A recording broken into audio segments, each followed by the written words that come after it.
എന്താണ് 2-way speaker 3-way speaker? നിങ്ങളൊരു music lover ആണെന്നുണ്ടെങ്കിൽ എന്തുകൊണ്ടാണ് 3-way സ്പീക്കർ തന്നെ എടുക്കാൻ പറയണതിൻ്റെ കാരണം? നിങ്ങൾ ഈ ഒരു സ്പീക്കർ നോക്കുകയാണെന്നുണ്ടെങ്കിൽ നമുക്കിതിലൊരു ട്വീറ്ററും വൂഫറും കാണാനായിട്ട് സാധിക്കും. 2-way സ്പീക്കർ എന്നാണ് ഇതിനെ പറയണത്. ഹൈ ഫ്രീക്വൻസി കൈകാര്യം ചെയ്യാനായിട്ട് ട്വീറ്ററും ലോ ഫ്രീക്വൻസി കൈകാര്യം ചെയ്യാനായിട്ട് വൂഫറുമാണ് വരുന്നത്.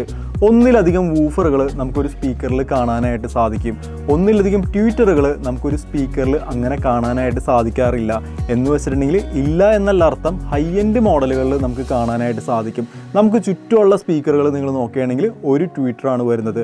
ആ ഒരു ട്വീറ്റർ തന്നെ ധാരാളമാണ്, ഓക്കെയാണ്. ഒന്നിലധികം വൂഫറുകൾ വരുമ്പോൾ കുറച്ചും കൂടി നല്ല രീതിയിലുള്ള ബേസ് എഫക്റ്റ് നമുക്ക് ലഭിക്കും.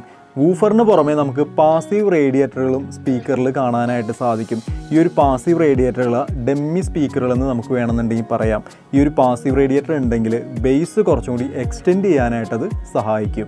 ഇനി നമുക്ക് 3-way സ്പീക്കർ പരിചയപ്പെടാം. ഇതൊരു 3-way സ്പീക്കറാണ്. ഒരു ട്വീറ്ററും മിഡും വൂഫറും നമുക്കിതിൽ കാണാനായിട്ട് സാധിക്കും. അതുകൊണ്ടാണ് ഇതിന് 3-way സ്പീക്കർ എന്ന് പറയുന്നത്. ഒരു 2-way സ്പീക്കറിനെ അപേക്ഷിച്ച് 3-way സ്പീക്കറിലേക്ക് വന്നു കഴിയുമ്പോൾ മിഡ് റേഞ്ച് സ്പീക്കർ കൂടുതൽ കാണാനായിട്ട് സാധിക്കും. അതുകൊണ്ട് തന്നെ വോക്കലിന് കുറച്ചും കൂടി പ്രാധാന്യം കിട്ടും. നിങ്ങളൊരു മൂവി ലവറോ പ്രത്യേകിച്ച് മ്യൂസിക് ലവറോ ഒക്കെ ആണെന്നുണ്ടെങ്കിൽ പാട്ട് കേൾക്കുന്ന സമയത്ത് വോക്കൽ കുറച്ചും കൂടി കയറി നിൽക്കും, ക്ലിയർ ആയിരിക്കും. അതുകൊണ്ടാണ് നിങ്ങൾ മ്യൂസിക് ലവർ ആണെന്നുണ്ടെങ്കിൽ എന്തായാലും 3-way സ്പീക്കർ തന്നെ എടുക്കാൻ പറയണതിൻ്റെ കാരണം. ഞാൻ പറഞ്ഞിരുന്നു 2-way സ്പീക്കറിൽ മിഡ് റേഞ്ച് സ്പീക്കർ വരുന്നില്ല. അപ്പോൾ അതിൽ വോക്കൽ വരുന്നത് വൂഫറിൽ നിന്ന് തന്നെയാണ്. ലോ ഫ്രീക്വൻസിയും മിഡ് ഫ്രീക്വൻസിയും ഒരു സ്പീക്കറിൽ നിന്ന് തന്നെയാണ് വരുന്നത്.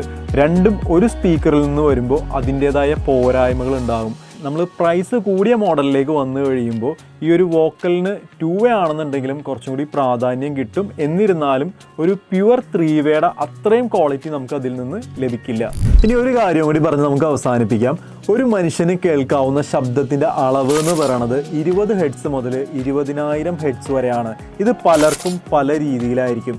ഈ ഒരു അളവ് വെച്ചിട്ട് നമ്മൾ ഈ ഒരു 3-way സ്പീക്കറിലേക്ക് വന്നു കഴിഞ്ഞ് കഴിയുമ്പോൾ 20 ഹെഡ്സ് മുതൽ 250 ഹെഡ്സ് വരെ അല്ലെങ്കിൽ 300 ഹെഡ്സ് വരെയാണ് നമുക്ക് ഈ ഒരു വൂഫറിൽ നിന്ന് കേൾക്കാനായിട്ട് സാധിക്കുന്നത്.